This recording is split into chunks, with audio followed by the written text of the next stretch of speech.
In the annals of history, there are moments when a man's courage shines brighter than the darkest trials of his time.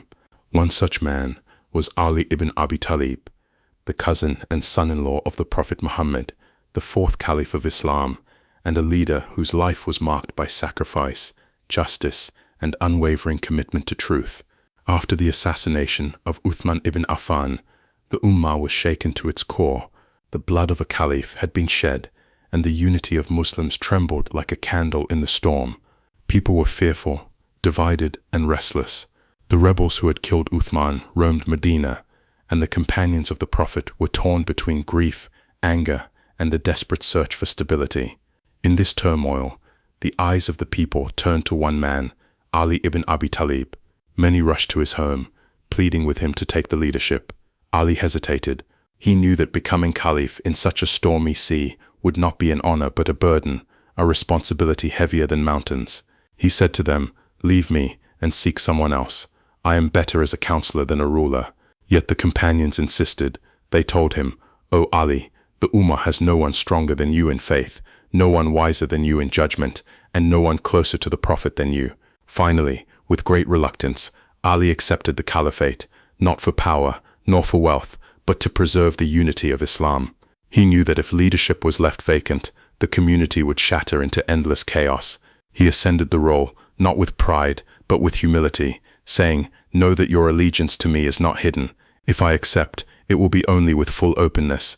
If I refuse, then I am one of you, and whoever you choose, I shall obey." Ali's first act as caliph revealed his courage. He refused to live in luxury. He lived simply, wore coarse clothes, and ate plain food. He declared that the treasures of the state were not for the ruler but for the people. He insisted that justice must be upheld, no matter how difficult. His leadership was not a crown, it was a shield to protect the Ummah, but the shadow of Uthman's murder haunted his early rule. Many companions demanded immediate retribution. The killers of Uthman were among the rebels who now pledged allegiance to Ali, and dealing with them required wisdom. Ali knew that if he struck too hastily, the fragile unity would collapse into civil war. His priority was to stabilize the community, strengthen governance, and prevent the collapse of Islam's unity in its early days. Yet others, especially figures like Aisha, Talha, and Zubair, companions of great stature, believed justice must come before anything else. This difference of opinion led to the tragic confrontation known as the Battle of the Camel. Ali marched, not out of desire for blood, but to prevent bloodshed. He tried to negotiate, he sent envoys, pleaded for peace, and reminded them of the greater mission of Islam. But the chaos of rebels, the ambitions of factions, and the confusion of men drove the two sides into conflict. Ali's courage was not only in battle with the sword, but in his heart. When the battle ended and many of his opponents were defeated, he showed mercy. He commanded that no prisoners be harmed, no women insulted, no homes looted. When Aisha, the mother of the believers, was captured, Ali treated her with the utmost respect, ensuring she was escorted back to Medina with honor. His chivalry silenced even his fiercest critics, but the storm was far from over.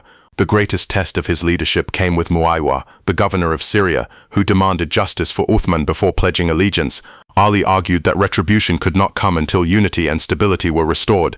Muawiyah refused, and this led to the Battle of Siffin, a long and grueling conflict between Muslims.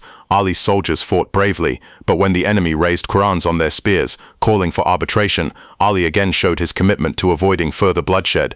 Though his heart urged him to press on, he chose negotiation, even though it weakened his position. Many of his own supporters turned against him, forming the group later known as the Khawarij. They accused him of compromising the truth. Yet Ali's sacrifice was clear. He was willing to lose followers, power, and even his own life if it meant protecting the unity of Islam from being torn apart completely. Throughout his caliphate, Ali demonstrated qualities rare among rulers.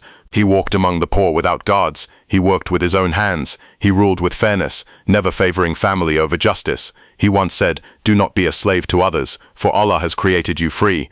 To his governors, he wrote letters that remain timeless lessons of leadership, commanding them to treat people with mercy, to never exploit wealth, and to see governance as a trust, not a privilege. But destiny had written another trial for Ali.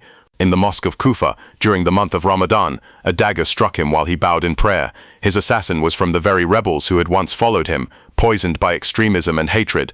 As blood flowed from his wound, Ali's lips moved in remembrance of Allah. His words were not of vengeance, but of peace. He said, "By the Lord of the Kaaba, I have succeeded." Ali ibn Abi Talib's courage was not just in battlefields where he swung his sword, but in his soul where he bore the weight of division, betrayal, and endless trials. He sacrificed his comfort, his safety, and finally his life, for the sake of preserving the unity of the Ummah. His legacy remains immortal. He was a man who could have chosen ease, but instead chose the hardest road for truth, for justice, and for the survival of the community of Muhammad. His life reminds us that real courage is not the absence of fear, but the choice to stand firm when the world is collapsing around you. The story of Ali after Uthman's assassination is not just history, it is a lesson that leadership is a trust, that unity is priceless, and that true sacrifice is often misunderstood in its own time, but honored forever in the hearts of generations.